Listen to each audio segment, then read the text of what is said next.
Yes, this is another video on Last of Us 2. On my last video, I talked about player complaints and the reasoning behind it. Link would be in the description below. This one is all about ethics and morality. No, I'm not talking about ethics and practices by Naughty Dog, but the morality in the game itself. There have been many thought experiments in ethics over the years.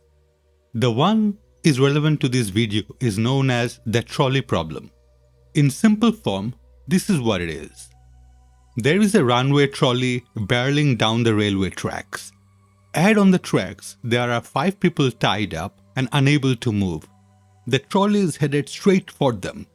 You're standing some distance off in the train yard next to a lever. If you pull this lever, the trolley would switch to a different set of tracks. However, you notice that there is one person on the side track. You have 2 options. 1. Do nothing and allow the trolley to kill the 5 people on the main track. Or 2. Pull the lever, diverting the trolley onto the side track where it will kill 1 person. Which is the more ethical option? Or more simply, what is the right thing to do? This dilemma was introduced in this modern form in 1967 by Philippa Foot. But its earlier form was part of a moral questionnaire given to undergraduates at the University of Wisconsin in 1905. In this variation, the railway switchman controlled the switch, and the lone individual to be sacrificed or not was the switchman's child. Do you see the similarity here? A dad or mom can choose to take action that would kill their own child or do nothing and let 5 people die. Okay, fine, let's change it a bit to be more similar. Suppose the trolley is going down the track where the child is, and inaction means letting the child die, and taking action means 5 people die. How about the similar question on whether it is ethical to deflect a projectile from a larger group towards a smaller one?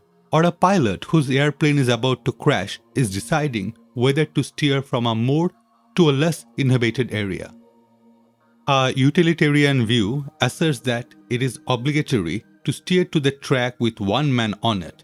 According to the classical utilitarianism, such a decision would not only be permissible, but morally speaking, the better option, the other option being no action at all.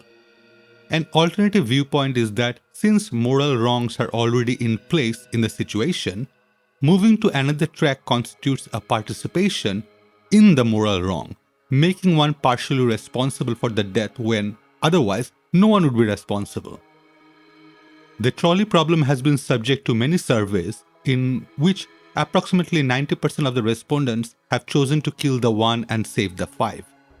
But if the situation is modified, where the 1 sacrificed for the 5 was a relative or a romantic partner, respondents are much less likely to be willing to sacrifice their life. Problems analogous to the trolley problem arises in the design of software to control autonomous cars.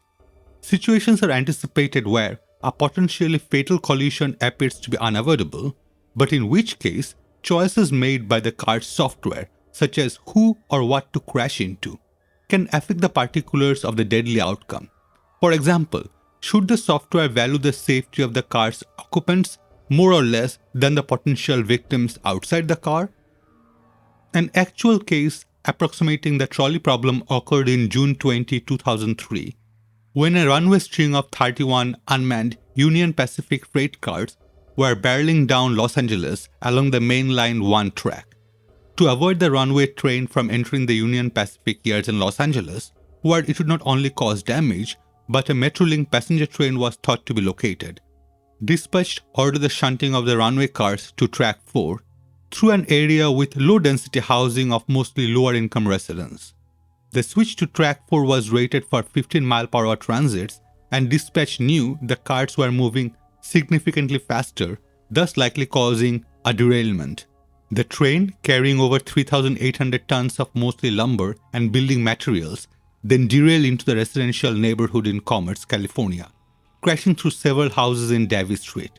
A pregnant woman asleep in one of those houses was injured, but managed to escape through a window and was uninjured by the lumber and steel train wheels that fell around her. So what does it all point to? Or simply that we are all different? And there is no real right or wrong side for an ethical dilemma. You might act in one way when it's 5 human beings in balance, to when there is 100 or 1,000. Me, I'm a horrible person and a horrible parent. If it's the survival of entire human race, I'll pass the scalpel, as utilitarianism considers the interest of all humans equally. So getting back to Last of Us, and Joel's decision to save Ellie that had put the events in motion for the second game. Yes, I will hear that there was never a guarantee. No, I'm not being Batman and saying, if we believe there is even a 1% chance. Of course not. But maybe the same success rate like most surgery, which is shockingly not 100%. The main driving force behind Last of Us Part 2 is revenge. Few people can blame 13-year-old Ali Abbas for wanting revenge. In April 2003, Ali lost both his arms, his parents, his brother, and several other relatives to an errant US bomb during combat operations in Iraq. The image of the wounded and burned boy crying in pain on the hospital stretcher inspired people around the globe to raise money for his medical care and further outraged those who opposed the US-led war against Saddam Hussein's regime. After being fitted for prosthetic arms at a London hospital, Ali said he hoped the people responsible for his disfigurement and the loss of his family would suffer some of his pain. I hope that the pilot who hit our house would be burned as I am burned and my family were burned, he told independent television. Bud Welch fought his rage and desire for retribution when his daughter Julie was killed along the 167 other people in the 1995 Oklahoma City bombing. Welch has opposed the death penalty before his daughter was killed, but he reversed his stance as he tried to cope with his loss in the weeks following the bombing. People used to tell me, particularly when Julie hit her teenage years, that Bud, you'd change your mind about the death penalty if your daughter was murdered, Welch said. After the bombing, I was so full of revenge and retribution, I didn't even want a trial for Oklahoma City bombers McCabe and Terry Nicholas. I thought the federal government and prosecutors were useless and I just wanted them fried.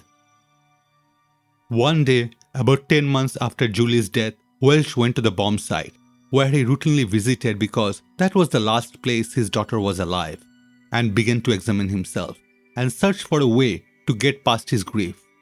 He found that he was being consumed that the same rage and thirst of revenge that has driven McCabe and Nicholas to blow up the Miro Federal Building and kill his daughter. I finally asked myself 3 questions. Do I need to have a trial right away?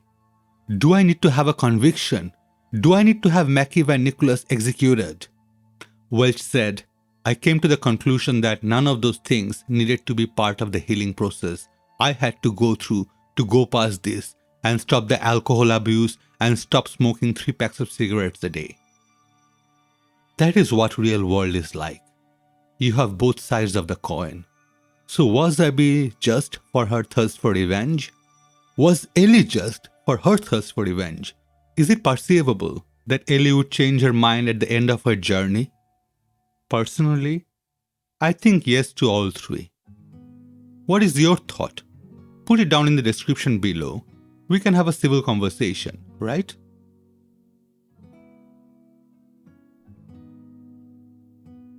If you have liked this content and want to show your support, liking the video would be a great start, and maybe subscribe as well. If you have disliked it, give it a thumbs down and please let me know why. You will find similar contents in my other videos. Well, stay safe. Signing off.